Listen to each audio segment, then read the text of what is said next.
Assalamualaikum dan salam sejahtera. Bersama lagi kita di channel PI Tutorial. Okey, tutorial saya kali ini adalah tutorial asas Microsoft Excel khas untuk pemula.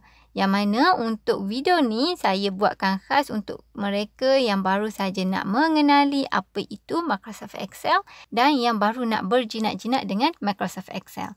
Saya harap video ni dapat membantu anda dan dapat meningkatkan kemahiran anda untuk menggunakan Microsoft Excel. So, jom kita ke bahagian tutorial. Okey, untuk menggunakan Microsoft Excel, seperti biasa kita perlu buka dulu aplikasi Microsoft Excel kita.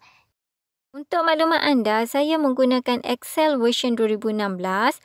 So, bagi yang menggunakan Excel version yang lain, contohnya macam 2010, 2013 dan yang terbaru, mungkin tampilan dekat sini dia agak berbeza sedikit sahaja. Okey?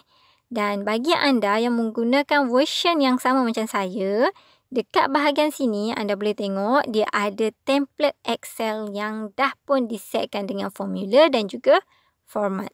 So, anda boleh guna template ni untuk membuat tugasan anda. Okey, dekat sebelah sini pula dia ada senarai fail-fail Excel yang kita pernah buat sebelum-sebelum ni. Okey? Tapi untuk tutorial kali ni, sebab dia adalah tutorial asas Excel, so kita akan menggunakan yang ini. Blank workbook dan ini adalah tampilan utama dalam Microsoft Excel. Okey, untuk menggunakan Microsoft Excel, kita mestilah mengenali dulu komponen-komponen utama dalam Microsoft Excel kita. Okey, komponen yang pertama adalah ribbon tab. Untuk ribbon tab, kita ada File, Home, Insert, Page Layout, Formula dan sebagainya ni. Okey, yang ni semua kita panggil dia sebagai ribbon tab. Dan untuk bahagian bawah ni dia adalah kategori. Okey, setiap ribbon tab dia ada kategori dia masing-masing. Contohnya, untuk ribbon tab Home kita ada kategori Font, Alignment, Number, Style, Cell dan Editing. Sama juga macam ribbon tab untuk insert. Dekat sini kita ada table, illustration, add-in, chart dan sebagainya. Okey? Dan sama juga untuk ribbon tab yang lain. Okey, dia ada kategori dia masing-masing. Okey, dekat dalam Excel ni kita ada lajur dan juga baris. Untuk A, B, C, D, E sampailah habis, ini dipanggil sebagai lajur. Manakala 1, 2, 3, 4 dan seterusnya kita panggil dia sebagai baris. Okey, untuk komponen yang seterusnya kita ada rujukan sel. Rujukan sel ni dia akan tunjukkan lokasi sel yang aktif ataupun dekat mana cursor kita berada. Contohnya, bila saya klik dekat sini, dekat bahagian rujukan sel secara automatik akan paparkan kedudukan cursor ataupun kedudukan sel yang aktif iaitu di lajur di baris ke-10. Alright. Selain dia tunjukkan kedudukan sel yang aktif, kita juga boleh menggunakan rujukan sel ni untuk ke sesuatu sel. Contohnya, saya nak ke sel AA200. Bila saya type je AA200, lepas tu saya tekan je ke kunci Enter, secara automatik cursor kita akan berada di lajur AA baris ke-200. Sama juga macam kita nak balik semula ke sel A1. So, kita type je dekat rujukan sel ni A1. Lepas tu klik je Enter. Secara automatik kita akan dibawa ke sel A1. Okey, seterusnya kita ada komponen sheet. Okey, untuk komponen sheet ni kita boleh ubah nama dia. Nak ubah nama dia kita hanya perlu right click dekat sini. Lepas tu kita klik rename dan kita bolehlah type nama apa yang kita nak letak. Okey, yang paling bestnya kita boleh tambah sheet. Okey, kita boleh buat sheet kedua, sheet ketiga, keempat dan seterusnya. Okey, anda hanya perlu klik dekat sini sahaja. Okey, next komponen yang seterusnya. Yang ni saya suka sikit sebab kita boleh main zoom in dan zoom out. Okey, ini adalah komponen untuk kita besarkan ataupun kecilkan paparan Excel kita. Anda boleh mainlah dekat sini. Lepas tu kita juga ada komponen formula bar. Yang mana dekat formula bar ni dia akan tunjukkan apa yang kita type dekat sel. Contohnya kalau saya type je dekat sini, secara automatik dekat formula bar dia akan paparkan apa yang saya type tadi. Okey? Okey. Lepas tu saya akan cerita sedikit berkenaan dengan fungsi wrap tag dan juga merge and center. Okey, bila saya type ayat yang panjang, sepatutnya ayat ni berada dekat sel G9, betul tak? Tapi dia tunjukkan dekat sel ke-10, 11 dan seterusnya. So, nak bagi ayat tu dipaparkan dalam sel G9, kita akan menggunakan wrap tag. So, cara nak gunakan wrap tag senang je. Anda hanya perlu klik dekat sel G9, lepas tu anda klik je dekat bahagian wrap tag. So, secara automatik dia akan jadi macam ni. Okey. Untuk merge and center ni pula, dia akan gabungkan beberapa sel untuk menjadi satu sel yang besar dan juga satu sel yang panjang. Untuk gabungkan sel ni, kita perlu select dulu sel yang kita nak gabungkan. Lepas tu kita klik merge and center. So, dia automatik jadi macam ni. Okey? Okey, lepas kita dah siap merge ataupun dah pun buat wrap tag, kita bolehlah ubah kedudukan kita. Okey, kita boleh ubah kedudukan sama ada kita nak dia berada di sebelah kiri ataupun dia berada di tengah-tengah ataupun center ataupun kita nak dia berada di sebelah kanan.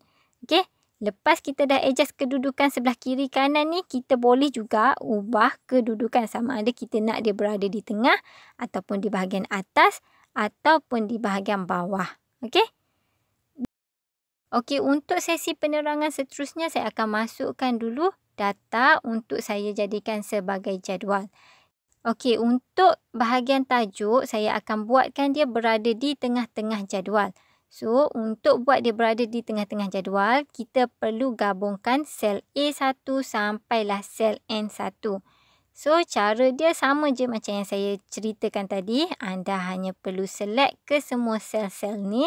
Lepas tu, anda klik merge and center. So, automatik tajuk akan berada di tengah-tengah jadual. Okey, lepas kita dah buat tajuk, seterusnya saya akan besarkan laju. Okey, dekat bulan September ni kita tengok huruf Arab tak nampak kan. So, kita besarkan dia punya laju. Nak besarkan laju senang je. Anda hanya perlu klik dekat sini. Lepas tu anda tarik. Dan ini cara untuk anda besarkan laju secara satu persatu lah. Kalau anda nak ke semua laju-laju ni, dia satu saiz sahaja. Okey, anda select ke semua laju-laju ni. Lepas tu anda tarik je macam ni. Okey, secara automatik dia ubah saiz laju tu sama sahaja saiz dia. Okey. Seterusnya kita akan ubah juga saiz baris. Step dia sama je macam tadi. Anda boleh buat satu persatu ataupun anda boleh ubah semua sekali. Okey. Select semua dan tarik. Okey, lepas kita dah siap adjust kedudukan, saiz laju dan juga saiz baris, kita perlu buat garis untuk jadual kita. Nak buat garis untuk jadual kita, kita hanya perlu select semua data ni. Lepas tu anda klik dekat sini. Dan dekat sini anda bolehlah pilih mana-mana yang anda berkenan. Okey, saya akan gunakan yang ni dan juga yang ini. So, inilah jadual saya. Okey, untuk baris yang ni, saya akan boldkan semua tulisan dia sebab dia adalah tajuk. So, kita kasih dia bold sikit. Okey, sama juga macam dekat laju A. Kita buat tulisan tu tebal sikit. Okey, kita boldkan dia. Okey, untuk langkah yang seterusnya, saya akan tunjukkan cara untuk membuat pengiraan di bahagian jumlah pula. Okey, untuk pengiraan ni, saya nak membuat pengiraan tambah secara automatik. So, saya akan gunakan formula sum. Anda hanya perlu select semua untuk bulan Januari ni. Okey, lepas tu anda klik je dekat bahagian auto sum. Secara automatik dia akan keluarkan jumlah keseluruhan untuk bulan Januari. Lepas tu, kalau anda nak letak titik perpuluhan dekat belakang jumlah ni, anda boleh je klik dekat bahagian sini. Okey.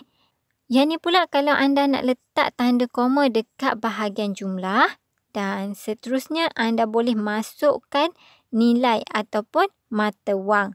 Okey, anda boleh je pilih dekat sini. Okey, yang ni kita besarkan sikit supaya nampak jumlah untuk bulan Januari kita. Lepas tu untuk bulan yang seterusnya, itu bulan Februari, Mac, April sampailah Disember. Takkanlah kita nak buat satu persatu kan step yang tadi. Macam leceh. So, penyelesaian sangat mudah. Kita hanya perlu klik dekat kotak kecil yang warna hijau ni. Lepas tu anda tarik je sampai ke laju Disember. So, secara automatik dia akan menjadi tanda pagar macam ni. Okey, bila dia jadi tanda pagar macam ni, anda jangan risau. Anda hanya perlu ubah saiz laju sahaja. Dan dekat sini kita boleh tengoklah setiap bulan ni dah pun mempunyai jumlah mereka masing-masing. Okey, dekat bahagian hujung ni anda nampak kan dia kosong sahaja. Okey, ini kerana dekat bahagian atas dia semua ni adalah kosong. So, apa yang perlu kita buat adalah kita perlu masukkan jumlah untuk bahagian atas ni. Okey, kita akan buat operasi tambah yang sama sahaja. Okey, kita akan gunakan AutoSum.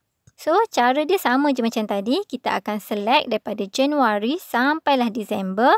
Lepas tu kita klik dekat bahagian AutoSum dan dah pun keluar jumlah untuk negeri Kelantan. Okey, untuk jumlah bagi negeri Kedah, Terengganu, Pahang, Kuala Lumpur dan sebagainya, anda tak perlu buat satu persatu. Anda hanya klik dekat kotak kecil yang warna hijau ni.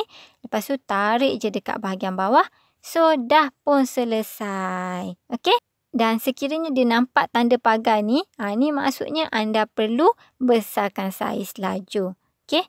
So, inilah hasil jadual yang saya dah buat tadi. Dan sekiranya kalau kita nak bagi nampak berbeza sedikit data kita, kita boleh warnakan sel kita. Okey?